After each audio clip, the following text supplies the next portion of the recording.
Selamat malam semuanya. Hai Bu Malam. Santi, ada materi yang menarik nih dari buku Soka Spirit Januari ini. Judulnya, Mengapa Saya Selalu Bertemu dengan Orang-orang yang Membuat Saya Tidak Bahagia. Menarik ya judulnya, karena sepanjang hidup kita, memang kita seringkali mendengar keluhan seperti judul di atas. Kalau menurut Ibu Santi, dari pandangan Buddhisme Nichiren itu, apa ya yang harus kita lakukan? Malam, Den. Iya tuh. Saya juga merasa itu judul yang bagus sekali. Kita diskusikan malam ini ya, coba ya. Pada dasarnya, lingkungan dan jiwa kita itu adalah satu kesatuan yang tidak terpisahkan. Dan biasanya ada sebab dan jodoh karma masa lampau baru bisa ketemu dan berada di lingkungan tersebut.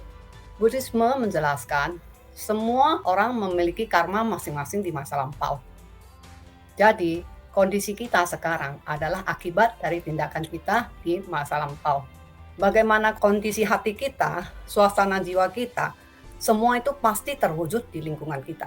Kita sendirilah yang bisa mengubahnya, siapapun itu memiliki kekuatan untuk mengubah dunianya sendiri, yaitu melalui revolusi manusia dengan meningkatkan suasana jiwa Buddha kita. Bagaimanapun keadaan, kondisi hati, suasana jiwa kita, semua itu pasti terwujud di lingkungan kita. Kalau kita cenderung berada di dunia neraka, sering marah, benci, gampang tersinggung, tidak ada rasa terima kasih, maka kita akan menarik hal yang sama, yaitu kesedihan dan kesengsaraan yang ada di lingkungan kita. Namun, jika dasar jiwa kita adalah bodhisattva ataupun Buddha, maka kita juga akan menarik perlindungan, dukungan dari orang-orang di sekeliling kita, ibaratnya bisa ketemu mitra yang baik. Jadi, kita harus mengaktifkan sifat Buddha yang ada di dalam jiwa kita dengan sungguh-sungguh melantunkan Nam-myoho Renge Kyo. Sifat Buddha dari jiwa kita hanya akan aktif ketika mendengar suara Nam-myoho Renge Kyo. Ketika sifat Buddha dalam jiwa kita mulai aktif, maka kita bisa menghormati orang lain dengan memandang jiwa Buddha dari orang tersebut. Walaupun orang itu sering membuat kita susah hati gitu. Sensei mengatakan, pada saat kita melakukan revolusi manusia, bukan diri kita sendiri yang berubah dan bahagia. Semua orang yang ada di lingkungan kita itu akan ikut berubah dan menjadi baik. Jadi, Sis Den, melaksanakan revolusi manusia, diri kita sendirilah kuncinya. Kalau menurut Sis Den, gimana nih? Bagaimana?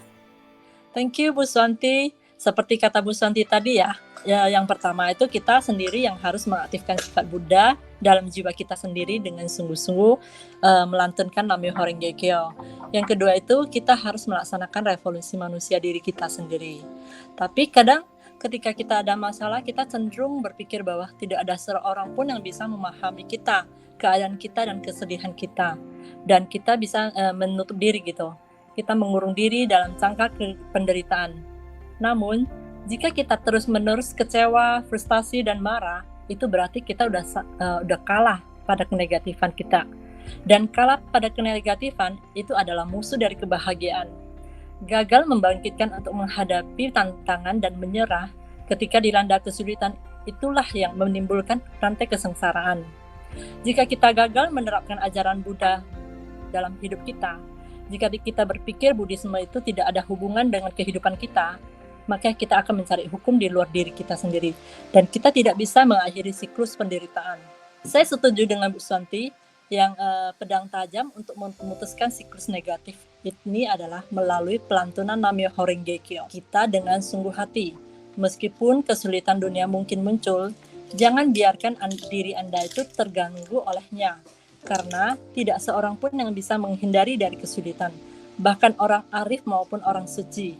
Jadi kuncinya adalah jangan terpengaruh oleh kesulitan. Kita harus membuang anggapan umum bahwa kesulitan itu sama dengan kemalangan.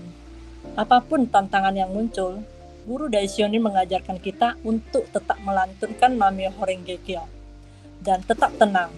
Hukum gaib menjamin karunia kedamaian dan ketentraman pada kehidupan sekarang dan lingkungan yang baik di kehidupan yang mendatang. Jika kita bisa memandang sisi positif orang yang ada di lingkungan kita, sampai kita bisa merasakan bahwa kehadiran mereka itu sebagai mitra baik kita, supaya kita bisa memiliki kesempatan untuk meningkatkan suasana jiwa kita, dan kita bisa memunculkan rasa terima kasih atas lingkungan kita, maka di saat itu berarti kita telah berhasil melakukan satu langkah revolusi manusia kita sendiri. Dan pada saat kita mulai melakukan revolusi manusia diri kita sendiri, mengutip bimbingan Ikade Sensei, jika kita sudah mulai berubah, maka lingkungan kita juga akan ikut berubah.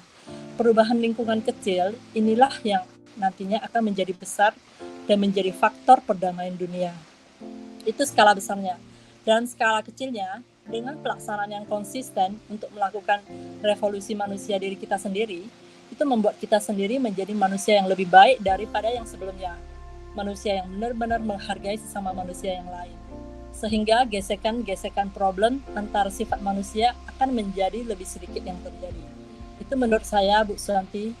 Terima kasih semuanya. Mari kita lanjut ke acara berikutnya.